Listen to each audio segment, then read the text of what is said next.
Good morning students.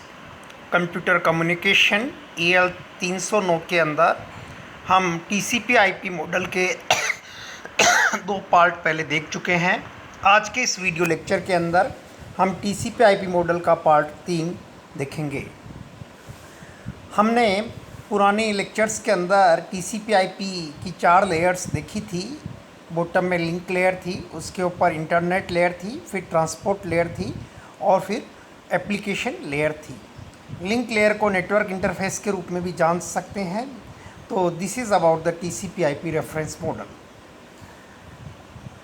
TCP IP model में जो protocols use की जाती थी उसके लिए एक डायग्राम भी हम स्टडी कर चुके हैं। Corresponding to ISO OSI layers typical protocols used are represented in the diagram.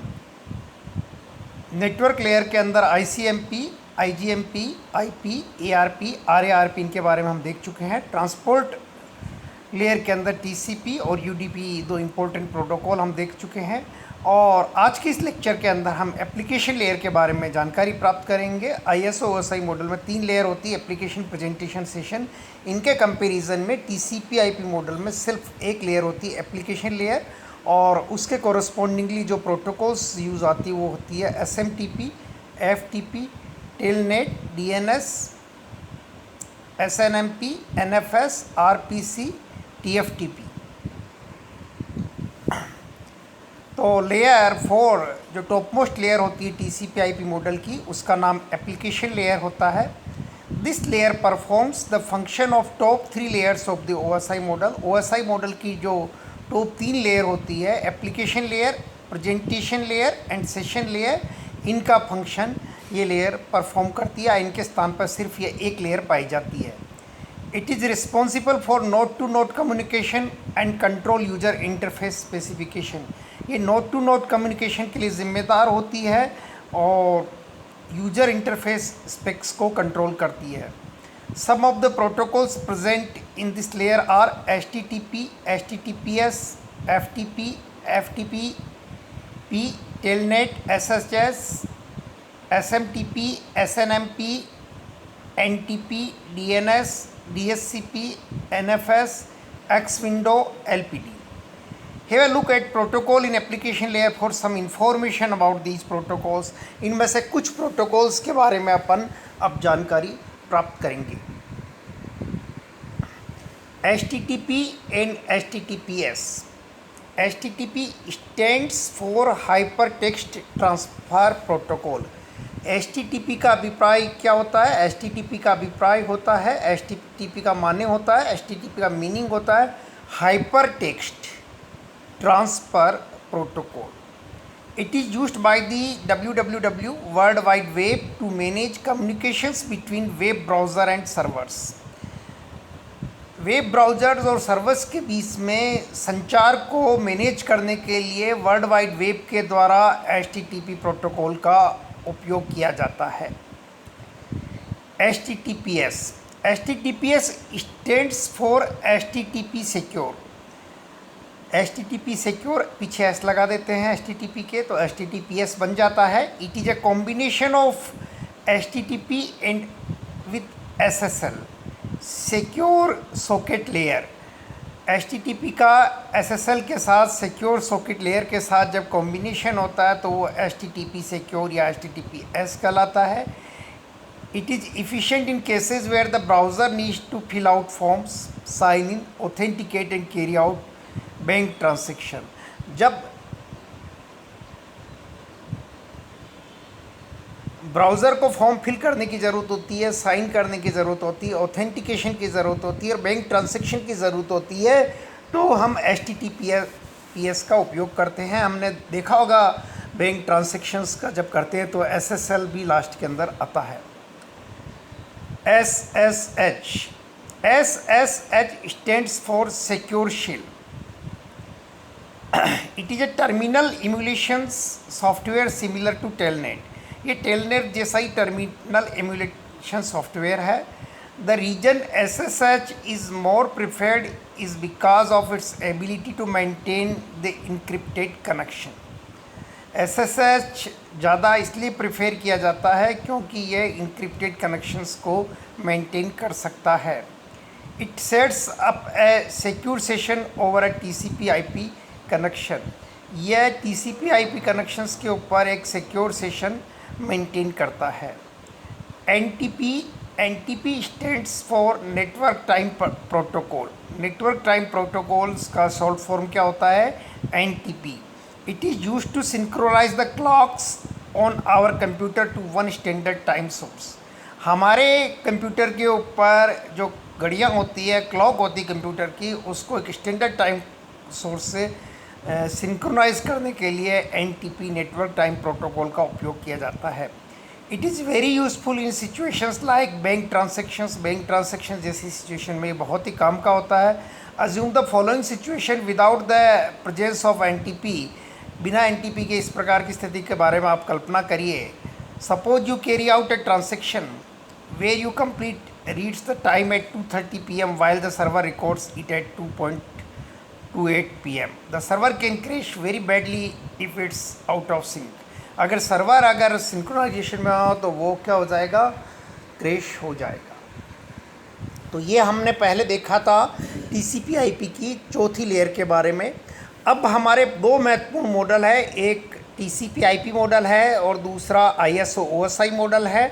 उनके अंदर हम एक कंपेरेटिव स्टडी करते हैं, डिफरेंसेस को मेन रूप से देखते हैं कि क्या समानताएं हैं, क्या असमानताएं हैं, क्या विभेद है, ये दोनों मॉडल के बीच में देखते हैं ताकि हमको एक ग्रास मिले कि कौन सा मॉडल ज़्यादा यूज़फुल है किस परिस्थिति में। ISO/OSI model, first point, it is developed by ISO international standard organization, whereas TCP/IP model is developed by ARPANET advanced research project agency network, जबकि TCP/IP मॉडल को ARPANET ने डेवलप किया है। OSI model provides a clear distinction between interfaces, services and protocols। अब जो OSI model है, ISO/OSI model जो बाद में डेवलप हुआ था, वो तीनों तरह की चीज़ों में, इंटरफेसेस में, सर्विसेज में और प्रोटोकॉल्स में साफ साफ विभेद करता है। TCP/IP does not have any clear distinguishing points between services, interfaces and protocols। TCP/IP में सेवाओं में, इंटरफेसेस में, प्रोटोकॉल्स में कोई क्लियर कट डिस्टिंक्शन नहीं होता है, डिस्टिंग्विशन नहीं होता है, विभेदन नहीं होता है। OSI refers to open systems interconnections. OSI का अभिप्राय जो होता है वो होता है open systems interconnection. TCP refers to transmission control protocol. OSI uses the network layer to define routing standards and protocols। OSI के अंदर हम नेटवर्क लेयर का उपयोग करते हैं जो कि राउटिंग स्टैंडर्ड्स और प्रोटोकॉल को डिफाइन करता है, जबकि TCP/IP uses only the internet layer, जबकि TCP/IP मॉडल के अंदर हम इस काम को या इस तरह के काम को इंटरनेट लेयर के ज़रिए अचीव करते हैं। आगे हम देखते हैं कि OSI follows a vertical approach. OSI के अंदर हम एक वर्टिकल अप्रोच को फॉलो करते हैं, whereas the TCP/IP follows a horizontal approach, जबकि TCP/IP मॉडल के अंदर हॉरिजेंटल अप्रोच का उपयोग किया जाता है। OSI model use to separate layers, physical and data link to define the functionality of the bottom layers. OSI model में bottom के अंदर दो सेपरेट लेयर्स का उपयोग किया जाता है। जो बॉटम में होती है उसका नाम फिज़िकल मीडिया के जो टच में होती है उसका नाम फिज़िकल लेयर होता है, और उसके ऊपर जो लेयर होती है उसका नाम डेटा लिंक लेयर होता है, और ये दोनों ही बॉटम लेयर्स की कार्यप्रणाली को समझाती है, कार्य को करती है। Whereas TCP/IP uses only one layer, link layer, जबकि TCP/IP मॉडल में केवल एक ही लेयर जिसका कि नाम लिंक लेयर होता है, लिंक मीन्स जोड़ना, लिंक लेयर होता है, उसका उपयोग करती है। OSI लेयर्स है 7 लेयर्स। OSI लेयर मॉडल के अंदर 7 लेयर्स होती है, जबकि TCP/IP हैज़ ओनली 4 लेयर्स, जबकि TCP/IP के अंदर केवल 4 लेयर्स होती है। OSI model, the transport layer is only connection oriented. OSI model में केवल ट्रांसपोर्ट लेयर होती है, वो केवल कनेक्शन ओरिएंटेड होती है। A layer of TCP/IP model is both connection oriented and connectionless. TCP/IP model की जो लेयर होती है वो दोनों ही कनेक्शन ओरिएंटेड और कनेक्शन लेस दोनों तरह की होती है। और अपन इनका कंपैरिजन करते हैं तो हम पाते हैं कि OSI model the transport layer is only connection oriented, ये वापस रिपीट हो गया। In the OSI model the data link layer and physical layer are separate layer. OSI model में डेटा लिंक लेयर और फिजिकल लेयर सेपरेट लेयर्स होती है। In TCP physical and data link layer are both combined as a single host to network layer interface that is called the link layer. जबकि TCP model के अंदर physical और data link layer दोनों का role हम एक तरह से देखते हैं, single host to network layer, single host to network interface और लिंक लेयर के रूप में देखते हैं। Session and presentation layers are not a part of TCP model. TCP model में सेशन और प्रेजेंटेशन लेयर जैसी कोई लेयर नहीं होती है। There is no session and presentation layer in TCP model. The minimum size of the OSI header is 5 bytes. OSI header का जो minimum size होता है वो 5 बाइट का होता है। Minimum header size is 20 bytes in TCP/IP model. It is defined after the advent of the internet. OSI model internet के आविष्कार के बाद के अंदर अस्तित्व में आया and TCP/IP model is defined before the advent of the internet. Internet के पहले ही TCP/IP मॉडल आ गया। इसके बाद में हम एक बार इसका पूरा एक पुनरावलोकन करेंगे कि हमने अभी तक आज के इस लेक्चर के अंदर क्या देखा है। हमने पाया है कि TCP/IP लेयर का जो तीसरा पार्ट है, थर्ड पार्ट है, उसके रेफरेंस मॉडल के अंदर हम 4 लेयर्स को डिफाइन करते हैं। बॉटम में लिंक लेयर, उसके ऊपर इंटरनेट लेयर, उसके ऊपर ट्रांसपोर्ट लेयर और lastly application layer LITA। OSI model में 7 जो लेयर्स होती है वो होती है, बॉटम से अगर हम स्टार्ट करते हैं तो physical layer, data link layer, network layer, transport layer, session layer, presentation layer and application layer. TCP/IP model के अंदर नेटवर्क लेयर के अंदर जो प्रोटोकॉल्स यूज़ आती है वो ICMP, IGMP, IP, ARP, RARP।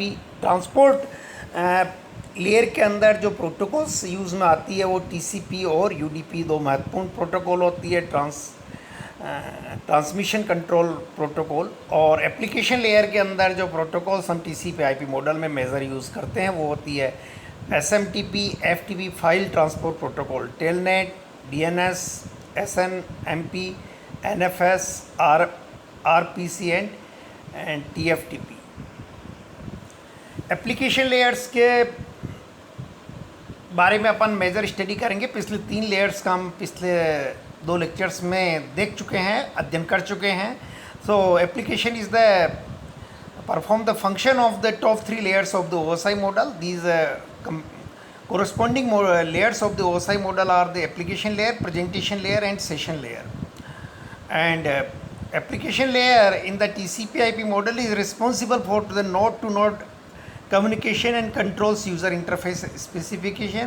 Some of the protocols present in these layers are the HTTP, HTTPS, FTP, TFTP, Telnet, SSS, SMTP, SNMP, NTP, DNS, DSCP, NFS, X Windows, LPD। इनमें से कुछ protocol के बारे में अपन देखते हैं। HTTP and HTTPS। HTTP stands for Hypertext Transfer Protocol. It is used by the World Wide Web to manage communications between the web browser and servers. HTTP stands for HTTP Secure. It is a combination of HTTP with SSL, Secure Stock Layer. It is efficient in cases where the browser needs to fill out forms, sign in, authenticate and carry out bank transaction. SSS stands for Secure Shell. It is terminal emulation software similar to Telnet. The reason SSS is more preferred is because of its ability to maintain the encrypted connections. It sets up a secure session over a TCP/IP connection. NTP stands for Network Time Protocol. It is used to synchronize the clocks on our computer to one standard time source. It is very useful in situations like bank transaction. Assume the following situation without the preference of NTP. Suppose you carry out a transaction where you compute reads the time at 2:30 p.m. while the server records it at 2:08 p.m. The server can crash very badly if it's out of sink.